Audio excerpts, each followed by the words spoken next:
At 7:38 a.m. on February 27, 2012, local law enforcement agents received a call from a student inside Chardon High School stating that shots were fired inside the school. Stay tuned to your local TV or radio stations for further information. The emergency alert system has been activated.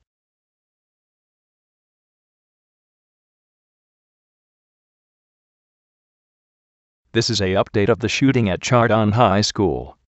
Local law enforcement agents are on the scene of the shooting. The gunman has left the scene. 5 students has been shot. Unknown status on their conditions.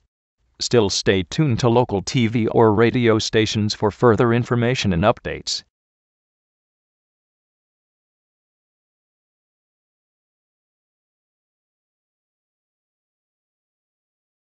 This is an emergency alert termination. The gunman has been arrested by local law enforcement agents. 5 confirmed students have been shot. 1 has died. This is WKYC Channel 3 serving the Chardon, Ohio area. This concludes this broadcast.